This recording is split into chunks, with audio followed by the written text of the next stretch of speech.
where the world will wait for a puff of white smoke, the ancient signal that a new pope has been selected. የምርጫው ውጤት በጭስ የሚገለጽ ጭሱ ጥቁር ከሆነ አዲሱ ጳጳስ አልተመረጠም ጭሱ ነጭ ከሆነ ተመርጠዋል La malattia della rivalità della schizofrenia ውድ የሳሎን ቲዩብ ቤተሰባችን የሚያልሙት ቤት ምን እንዲኖረው ይፈልጋሉ የመዝናኛ ማዕከል መዋኛ ገንዳ አረንጓዴ አካባቢ በቂ የጋራ መኪና ማቆሚያ የገበያ አዳራሽና ካፌ ሁለገብ አዳራሽ ዘመናዊ ቴክኖሎጂ ያካተተ መግቢያና መውጫ ወይስ ቆንጆ እይታ ይህን ሁሉ ያሟላው ደምሲ ሪል ስቴት ነው ከስቱዲዮ እስከ ባለ 4 መኝታ የሰራተኛ ክፍል ላውንደሪና መጋዘን ያላቸው ቤቶች አቅርቦላቸዋል ከ56.6 እስከ 190 ሜትር ስኩዌር በተለያየ የካሬ አማራጭ አቅርቧል ለዛውም በነፋሻውና ጽዱ እንደዚሁም በኮሪደር ልማቱ ባሸበረቀው ለቡ መብራት ኃይል አካባቢ በአፍሪካ ሲዲሲና በቻድ ኤምባሲ መካከል ይገኛል ተጨማሪ መረጃ ከፈለጉ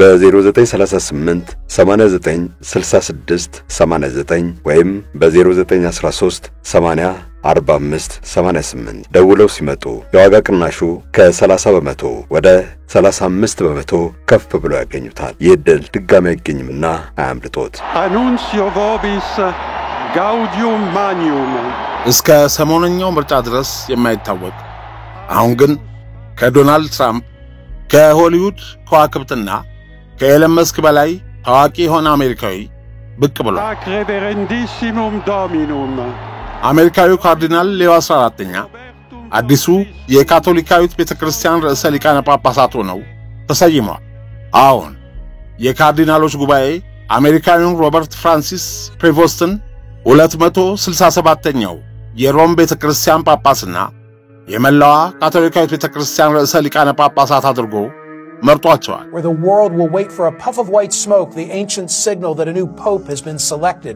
መቸስ የቀደሙ 265 ርዕሰ ሊቃነ ጳጳሳት ታሪክን መለስ ብለን በንቃኝ የፍራንሲስን ያህል ያለ ሃይማኖት ያለ ርዕዮተ ዓለም ያለ መደብ ያለ የቆዳ ቀለምና ያለ የጾታ ልዩነት ከጋዛ እስከ ጁባ ከቫቲካን እስከ ዋሽንግተን ከካራካስ እስከ ፓሪስ በዓለማችን የተወደሰ ርዕሰ ሊቃነ ጳጳሳት የለም ጥያቄው ፍራንሲስን ወይም ፍራንቺስኮስን ማን ይተካቸዋል በጭስ አይነት የሚለየው ይህ እጅግ ምስጢራዊ የሆነው ምርጫ ወይም ኮንክሌቭ እንዴት ይካሄዳል አድማጭ ተመልካቹን በተለይ 1.4 ቢሊዮን ካቶሊካውያንን በስሜትና በጉጉት ሰቅዘው ከሚይዙ ሁነቶች ቀዳሚው ለክፍለ ዘመናት የቀጠለው የካቶሊካዊት ቤተክርስቲያን ርዕሰ ሊቃነ ጳጳሳት ምስጢራዊ የምርጫ ሂደት ወይም ኮንክሌቭ ነው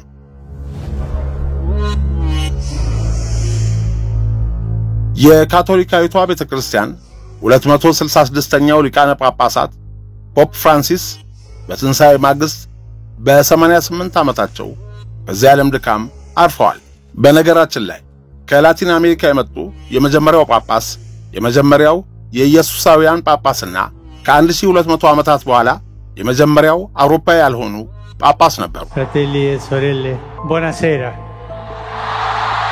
የተወደዳችሁ የሳሎን ቲዩብ ቤተሰቦችና ተከታታዮች ባልደረባችን ቁምላቸው አበበ ኢማም ወይም ሞሼዳን ጳጳሱ ከሞቱ ወይም ከስንት አንድ በፈቃዳቸው ከለቀቁ በኋላ ዓለማችን በጥፍሩ ቆሞ በጉጉቱ የሚጠብቀው የአዲሱን ጳጳስ የምርጫ ስነ ስርዓት ነው በዚህ የምርጫ ሂደትና ሽኩቻ ዙሪያ በታዋቂው ደራሲ ሮበርት ሃሪስ ተጽፎ ለአንባቢዎች የደረሰው ኮንክሌቭ የተሰኘው ረጅም ልቦለድ ወደ ፊልም ተቀይሮ በኔትፍሊክስ እየታየ ይገኛል ይለናል ለመሆኑ ይህ ልዩ የምርጫ ስርዓት እንዴት ያለ ነው ዝርዝሩን አቀርባለሁ et spiritus sancti descendat super vos et maniat semper የቤተክርስቲያኗ ርዕሰ ሊቃነ ጳጳሳት ምርጫ እጅግ ምስጢራዊ በሆነ አግባብ ይጀምራል በ2/3 ድምጽ ጳጳሱ እስኪመረጡ ድረስ ምርጫው ለቀናት ይቀጥላል የአዲሱ ርዕሰ ሊቃነ ጳጳሳት ምርጫ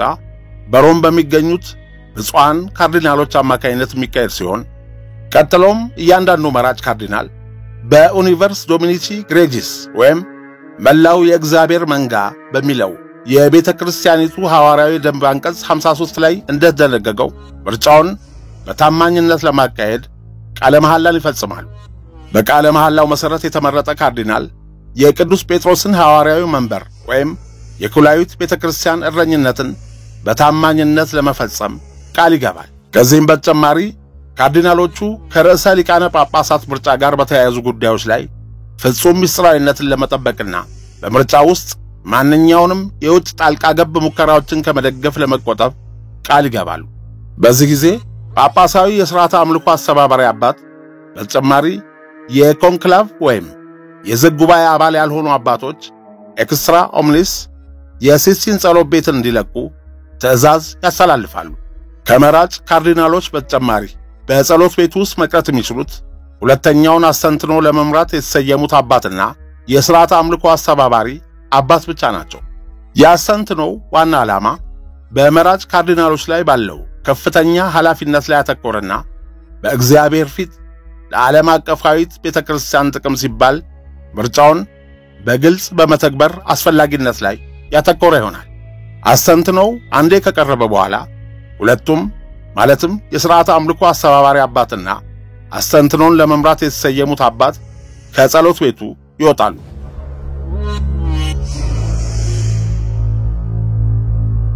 ከዚያም በዝግ ጉባኤ ስነ ስርዓቶች ቅደም ተከተል መሰረት መራጭ ካርዲናሎች የሚደግሙትን ጸሎቶች የጉባኤው መሪ ካርዲናል ካዳመጡ በኋላ ካርዲናሎቹ በድምጽ አሰጣጥ ሂደት ለመቀጠል ዝግጁ መሆናቸውን ደንቦችንና ሂደቶችን በተመለከተ ማብራሪያ የሚያስፈልጋቸው ጉዳዮች ካሉ ይጠይቃሉ።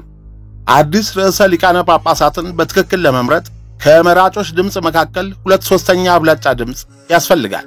የጠቅላላ መራጮች ቁጥር በ3 እኩል ድምጽ የማይካፈል ከሆነ ተጨማሪ የድምጽ አሰጣጥ ሂደትን ማካሄድ አስፈላጊ ይሆናል።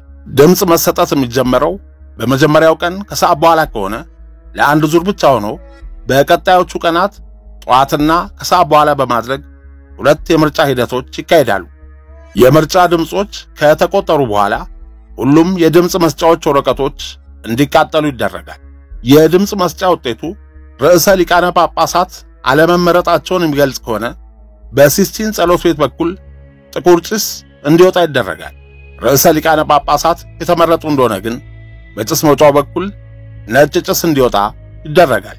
ምርጫውን ከውጭ ሆነው በጉጉት የሚከታተሉ ምዕመናን፣ ሚዲያዎች ወይም ጎብኚዎች ጭሱ ጥቁር ከሆነ ሊቃነ ጳጳሳቱ እንዳልተመረጡ፣ በተቃራኒው ነጭ ከሆነ ደግሞ እንደተመረጡ ያውቃሉ። ጭሱ ጥቁርና ነጭ የሚሆነው በሚጨመርበት ኬሚካል የተነሳ ነው። መራጭ ካርዲናሎች ከ3 ቀናት ያልተቋረጠ የድምጽ አሰጣጥ ሂደት በኋላ በእጩ ርዕሰ ሊቃነ ጳጳሳት ስምምነት ላይ መድረስ ካልቻሉ በጸሎት 1 ቀን እንዲቆዩና መራጭ ካርዲናሎች ነፃ ውይይት እንዲያደርጉ የሚያግዝ አጭር መንፈሳዊ ምክር በካርዲናል ዶሚኒክ ማምበርቲ መሪነት እንዲያገኙ ይፈቀድላቸዋል። ካርዲናሎቹ አዲስ ርዕሰ ሊቃነ ጳጳሳትን ከመረጡ በኋላ ካርዲናል ዲያቆን ጠቅላላ የካርዲናሎች ጉባኤ ጸሐፊንና ጳጳሳዊ የሥርዓተ አምልኮ አስተባባሪ አባትን ወደ ሲስቲን ጸሎት ቤት ይጠራቸዋል። የካርዲናሎች ጉባኤ መሪ ብፁዕ ካርዲናል ጆቫኒ ባቲስታሬ ሁሉንም መራጮች በመወከል ለርዕሰ ሊቃነ ጳጳሳትነት የተመረጡት እጩ ካርዲናል ይህን ሕገ ቀኖናዊ ምርጫን እንደሚቀበሉ ጠይቀው መቀበላቸውንም ካረጋገጡ በኋላ በየትኛው ስም መጠራት እንደሚፈልጉ ይጠይቋቸዋል። የጳጳሳዊ ሥርዓተ አምልኮ አስተባባሪ አባት 2 ምስክሮች ያረጋገጡትን የሰነድ ማረጋገጫን አዲሱ ርዕሰ ሊቃነ ጳጳሳት ከመረጡት ስም ጋር በመዝገብ ውስጥ በመጻፍ ሰነድ ያዘጋጃሉ። ከዚህ ቅጽበት ጀምሮ አዲስ የተመረጡት ርዕሰ ሊቃነ ጳጳሳት በዓለም አቀፋዊት ቤተክርስቲያን ላይ ሙሉና ከፍተኛ ስልጣንን ያገኛሉ።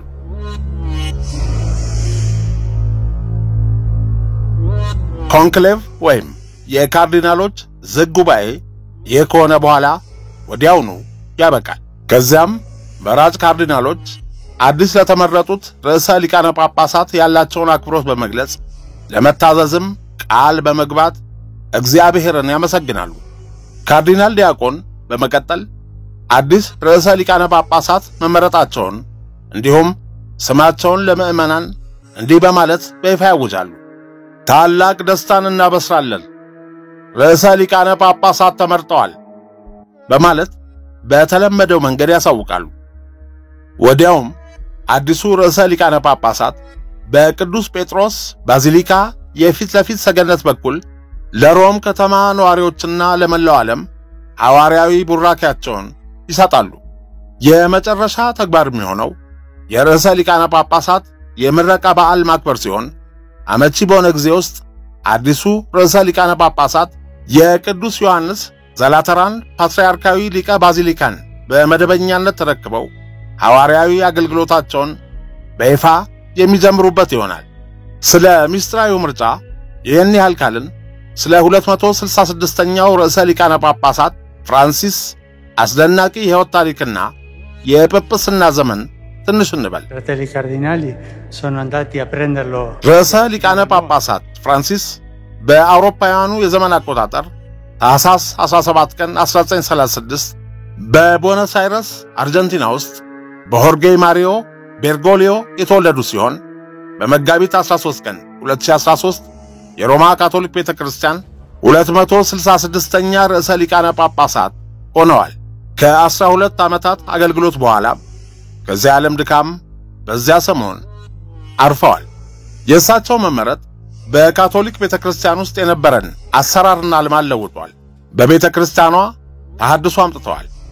የድሆች የስደተኞችና አድሎና መገለል ለተፈጠረባቸው ድምጽ በመሆን አዲስ ንቅናቄ ፈጥረዋል። በዓለማችን ጦርነቶች እንዲቆሙ፣ ሰላም እንዲመጣ ሌት ተቀን ጥረዋል። ለሕፃናት ለአጠቃላይ ምዕመኑ ቅርብ ነበሩ። በዚህም የሕዝቡ ጳጳስ እስከ መባል የደረሱት ትሑትና ቀለል ያለ የአኗኗር ዘይቤ የነበራቸው ጳጳስ ነበሩ። ከተቀናጣው 12 ክፍሎች ካሉት ቪላ ይልቅ 2 ክፍል ያለውን የእንግዳ ማረፊያ መርጠው በዚያ ይኖሩ ነበር። አለባበሳቸው እንዲሁ ቀለል ያለ ነበር። የሚመገቡት ከሰራተኞች ጋር በካፍቴሪያ ነበር። ከሞቱ በኋላም መቀበር የፈለጉት ጳጳሳት በሚቀበሩበት በቅዱስ ጴጥሮስ ቤተክርስቲያን ወይም ባሲሊካ ሳይሆን ከቫቲካን ውጭ በሮም በምትገኝ አነስ ባለች የማርያም ቤተክርስቲያን ነው። ምክንያቱም ቅዱስ ጴጥሮስ ቢቀበሩ ብዙ የፕሮቶኮልና የጸጥታ ቅድመ ሁኔታ ስላለ ምዕመናን በቀላሉ ሊያገኟቸው አይችሉም። የአስክሬን ሳጥኑም በጣውላ ብቻ የተሰራ ተራ ሳጥን እንዲሆን በተናዘዙት መሰረት እንዲያ ነው የሆነው።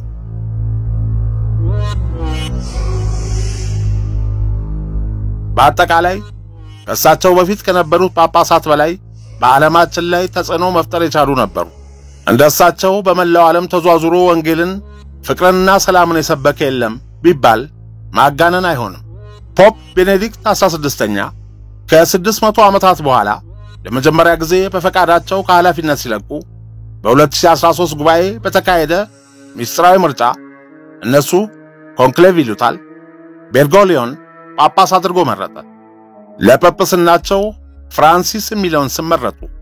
እንደ ቅዱስ ፍራንሲስ ድሆችን፣ የተረሱትን፣ የተተዉትን አገለግላለሁ ለማለት ነው ይህን ስም የመረጡ። ስሙ ራሱ አቤታዊና ተምሳሌታዊ ነበር።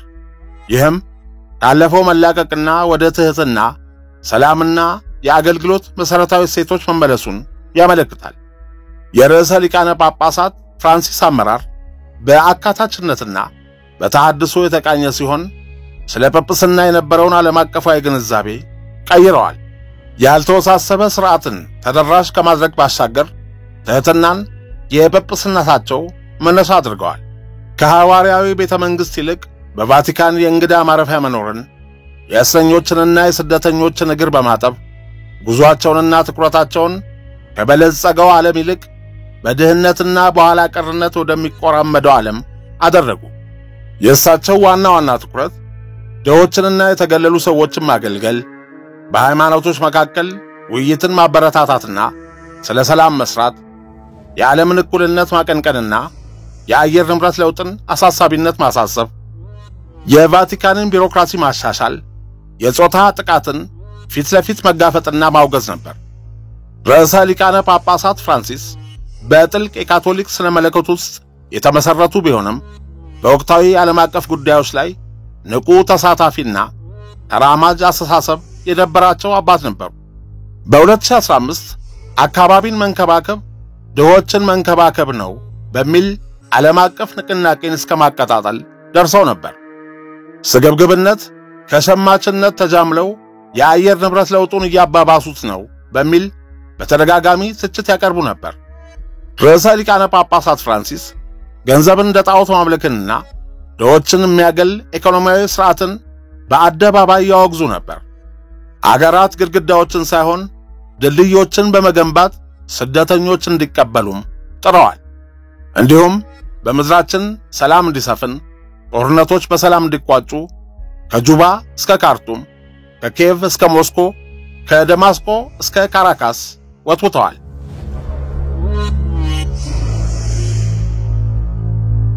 ቫቲካን እንደምትለው በመላው ዓለም 1.4 ቢሊዮን ካቶሊኮች ያሉ ሲሆን ይህም ከአጠቃላይ የዓለም ሕዝብ 17% ይይዛል። የሮማው ሊቃነ ጳጳስ ፍራንሲስ በአውሮፓውያኑ 2024 እስያን ሲጎበኙ በምስራቅ ቲሞር የሚኖሩ ሰዎች በአጠቃላይ አደባባይ ወጥተው ነበር የተቀበሏቸው። በዴሞክራቲክ ሪፐብሊክ ኮንጎ ኪንሻሳ አውሮፕላን ማረፊያ ሲደርሱ ከ1 ሚሊዮን በላይ ሰዎች አቀባበል አድርገውላቸዋል። እነዚህ የካቶሊክ ሊቀ ጳጳስ እንዲሁም የካቶሊክ ቤተክርስቲያን በመላው ዓለም ተጽዕኖ ፈጣሪ መሆናቸውን የሚያሳዩ ሁለት ምሳሌዎች ናቸው ይለናል ቢቢሲ። ሊቀ ጳጳሱ ከቤተክርስቲያኑ ባሻገር ቫቲካንንም ያስተዳድራሉ። መንበረ ጵጵስና የሚባለው ይህ ስፍራ በዓለም አቀፍ ሕግ እንደ ሉዓላዊ ግዛት ነው የሚቆጠረው። ከ184 ሀገራትና ከአውሮፓ ህብረት ጋር ዲፕሎማሲያዊ ግንኙነት ያደርጋሉ። በተባበሩት መንግስታት ድምጽ መስጠት ባይችሉም የቋሚ ታዛቢነት ሚናም አላቸው። ይህም በተባበሩት መንግስታት ድርጅት ውይይቶች ላይ በመሳተፍ አቅጣጫ ማስያዝ የሚችሉበት አቅም ይሰጣቸዋል። በ2015 የፓሪስ የአየር ንብረት ለውጥ ስምምነት ሲፈረም ሊቀ ጳጳስ ፍራንሲስ አገራት ለአየር ንብረት ለውጥ በቂ ትኩረት አልሰጡም ብለው ተችተዋል። አገራት ምድርን ለማትረፍ ጥረት እያደረጉ እንዳልሆነና በትዕቢት የተሞላ ችላ ባይነት እንዳሳዩ ተናግረው ነበር። የሚያደርጉት ንግግርም በተለይም በደቡባዊ የዓለም ክፍል ላሉ አገራት ጠቃሚ እንደሆነ በወቅቱ መገለጹ ይታወሳል። በአውሮፓውያኑ 2014 በኩባና በአሜሪካ መካከል ያለው ዲፕሎማሲያዊ ግንኙነት እንዲታደስ ለማድረግ ጳጳሱ የተጫወቱት ሚና አይዘነጋም። የቀድሞ ፕሬዝዳንት ባራክ ኦባማና ራውል ካስትሮ በአደባባይ ሊቀ ጳጳስ ፍራንሲስን አመስግነዋል። ሊቀ ጳጳስ ፍራንሲስ ለሁለቱም አገራት ደብዳቤ በመጻፍና በቫቲካን ሚስጥራዊ ውይይት በማዘጋጀት ዲፕሎማሲያዊ ግንኙነቱ እንዲታደስ አስችለዋል። አሜሪካ ይህንን ስምምነት በዶናልድ ትራምፕ አስተዳደር ዘመን ውድቅ አድርገዋለች። ቫቲካን በሁሉም አገራት መሪዎች ላይ ጫና ታሳድራለች ማለት ግን አይደለም። የአሜሪካ ምክትል ፕሬዝዳንት ጄዲ ቫንስ ካቶሊክ ቢሆኑም ስደተኞችን ከአገር እያባረሩ ነው። ኢየሱስ ክርስቶስም ሳይቀር ስደተኛ ነው በሚል ከካቶሊክ ቤተክርስቲያን ለደረሰባቸው ትችት የአሜሪካ የስደተኞች ጉዳይ ሹም የሆኑት ካቶሊኩ ቶም ሆማን ጳጳሱ የካቶሊክ ቤተክርስቲያንን ያስተካክሉ ሲሉ ምላሽ ሰጥተዋል። ሊቀ ጳጳስ ፍራንሲስ ሴቶች፣ ዲያቆን፣ ቄስና ሌላም የቤተክርስቲያን አስተዳዳሪነት ሚና እንዲኖራቸው ባለመፍቀድም ይተቻሉ።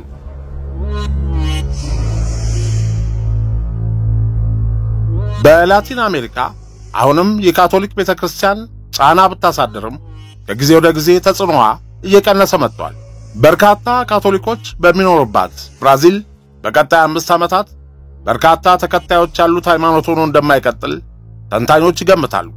በቤተክርስቲያኗ ቀሳውስት የተፈጸሙ ወሲባዊ ጥቃቶች አደባባይ መውጣታቸው ሲቀጥል የቤተክርስቲያኗ ዓለም አቀፍ ተቀባይነትም እየተሸረሸረ ነው። ሆኖም ግን የትኛውም ሊቀ ጳጳስ በመሪዎች ላይ የሚያሳድሩት ጫና እንዳለ ይቀጥላል። ሰፊው የክርስትና ቅርንጫፍ የሆነውን ሃይማኖት ከመብራት ባሻገር እንደ ሉዓላዊ አስተዳደርም መቀጠላቸው አይቀርም። Il dovere del conclave era di dare un vescovo a Roma. Sembra che ቤርጎሊዮ በአውሮፓውያኑ 2010 በሰጡት ቃለ ምልልስ 13 ዓመት ሲሆናቸው ሥራ እንዲጀምሩ ያበረታቷቸው ስለነበር በአንድ የሹራብ ፋብሪካ ውስጥ በጽዳት ሰራተኝነት እንዲቀጠሩ አደረጓቸው። ከዚያም በኋላ ከጽዳት ሥራው በተጨማሪ በምሽት ክበብ ውስጥ ጋርድ ወይንም የጥበቃ ሰራተኛ ሆኖ መስራታቸውን ሮም ውስጥ በሚገኝ አንድ ቤተክርስቲያን ውስጥ ሲናገሩ ብዙዎችን አስደንቀዋል። በተጨማሪም አንድ የምግብ ማቀነባበሪያ ፋብሪካ ውስጥ ሰርተው ነበር። ርዕሰ ሊቃነ ጳጳሳት ፍራንሲስ ለረጅም ጊዜ አገልግሎታቸውንና እንቅስቃሴያቸውን ቀለል ያለ በማድረግ ስነ ምግባራቸው ይታወቃሉ። ለዚህም የመጓጓዣ ምርጫቸው ማሳያ ነው። ርዕሰ ሊቃነ ጳጳሳት ሆነው ከተመረጡ በኋላ ወዲያውኑ ለጳጳስ የዘጋጀውን ቅንጡ ሌሞዚን ከመጠቀም ይልቅ ከካርዲናሎቻቸው ጋር በአውቶቡስ ነበር የሄዱት። ርዕሰ ሊቃነ ጳጳሳት ከመሆናቸው በፊት በቦነስ አይረስ በአስቸጋሪ የሕይወት ዘይቤያቸው ይታወቁ የነበሩ ሲሆን ካርዲናልና ሊቀ ጳጳስ የሆኑትም እዚያው ነው። ከፍ ብሎ ለመግለጽ እንደተሞከረው ፍራንሲስ በአውቶቡሶችና በከተማ የምድር ውስጥ ባቡሮች አዘውትረው መጓዝን የሚመርጡ ሲሆን ወደ ቫቲካን በአውሮፕላን ሲጓዙ በአንደኛ ማዕረግ ሳይሆን በመደበኛው የኢኮኖሚ ክፍል ውስጥ ቦታ ይዘው ነበር የሚሄዱት። በጵጵስና ዘመናቸውም የቅንጦት መኪናዎችን የማይጠቀሙት ፍራንሲስ ውድ ያልሆኑትን የጣሊያን ስሪት ፎርድ ፎከስ ወይም በአውሮፓውያኑ 2015 አሜሪካን ሲጎበኙ ፊያት 500L ያሉ ሞዴሎችን በመምረጥ ይታወቃሉ። ብዙ ጊዜ በጉብኝት ወቅት ሰዎችን ሰላምታ ለመስጠት ፖፕ ሞባይል የተባለውን ግልጽ መኪና ይጠቀሙ ነበር። ነገር ግን በእሳቸውና በተሰበሰቡ ምዕመናን መካከል ጥይት መከላከያ መስታወት ያላቸውን ተሽከርካሪዎች አይወዷቸውም። እንዲህ ያለውን ሁኔታ በሰርዲን ጣሳ ውስጥ ያሉ ያህል ሊሰማቸው እንደሚያደርግ ገልጸዋል። ርዕሰ ሊቃነ ጳጳሳት ፍራንሲስ በተገኙባቸው ስፍራዎች ሁሉ በቀልድና በሳቅ ይታወቃሉ። በአውሮፓውያኑ 2024 ከ15 ሀገራት የተውጣጡ ጂሚ ፋሎን፣ ክሪስ ሮክ እና ኡፒ ጎልድበርግን ጨምሮ ከ100 በላይ ኮሜዲያንን በቫቲካን አስተናግደዋል። ከ40 ለሚበልጡ ዓመታት በየቀኑ አቤቱ ጌታ ሆይ ጥሩ ቀልድ ለዛሬ ስጠኝ እያሉ ይጸልዩ እንደነበር ለኮሜዲያኑ ተናግረዋል። ይህም በ16ኛው ክፍለ ዘመን በእንግሊዝ ንጉሥ ሄንሪ 8ኛ በአገር ክህደት የተገደለውና በኋላም በካቶሊክ ቤተክርስቲያን ቅዱስ ተብሎ የተሰየመው የቶማስ ሞር ጸሎት አካል ነበር። በወቅቱ ለኮሜዲያኑ የተነበበው ጸሎት እንዲህ ይላል: ቀልድ እንዳገኝ በሕይወት ውስጥ ትንሽ ደስታን እንድገነዘብና ከሌሎች ጋር ለመካፈል እንድችል ጸጋውን ስጠኝ የሚል ነው። በተጨማሪም በእርግጥ በአምላክ ላይ መሳቅ ትችላላችሁ፣ ይህ ደግሞ ማዋረድ አይደለም፣ ይህንንም የምዕመናንን ሃይማኖታዊ ስሜት ሳያስከፋ ማድረግ ይቻላል ብለዋል።